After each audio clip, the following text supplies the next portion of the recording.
درنو دوستانو سلامونه مې ومنئ. هیله ده ټول جوړ او روغ یاست. نن موږ د ژ درس وایو. ژ د پښتو الفبا شلم توری دی. ژ د ژ آواز ورکوي. ستاسې ری، ړې او زې په یاد ده؟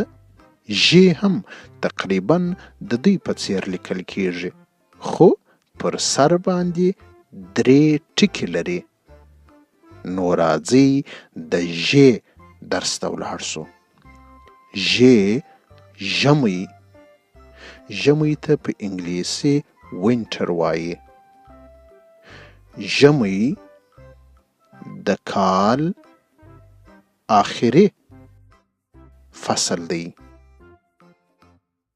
په ژمي کې واورې او ژلۍ اوري.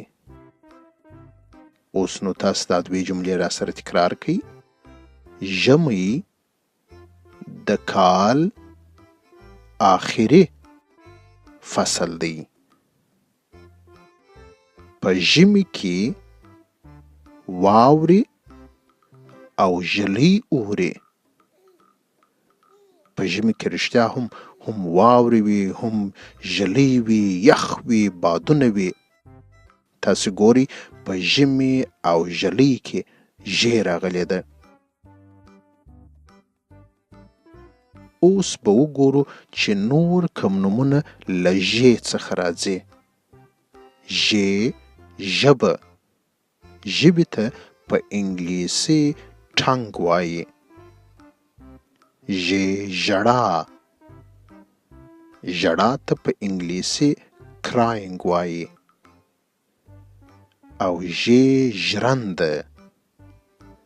په انګلیسي باندې ژرندې ته میل وایي. نو موږ ګورو چې له ژ څخه ژبه، ژړا او ژرنده راغله. اوس به وګورو چې که ژ د یو حرف په مابینځ او یا آخر کې راسي نو څنګه ایسي.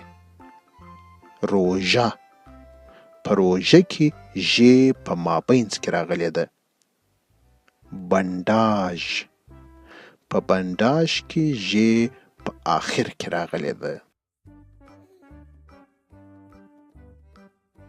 اوس نو تاسې راته ووایاست چې نور کوم نومونه له ژ څخه راځي.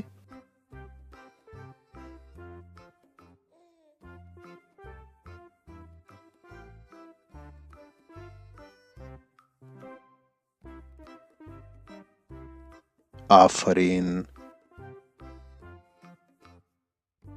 دا درس به په خپلو کتابچو کې په ښایسته خط ولیکئ او خپل مور پلار ته به یې ورښکاره کړئ.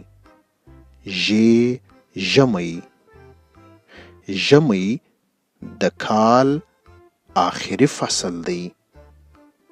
په ژمي کې واورې او ژلۍ اوري. تر بیا مو پر خدای سپارم، په مخه مو ښه.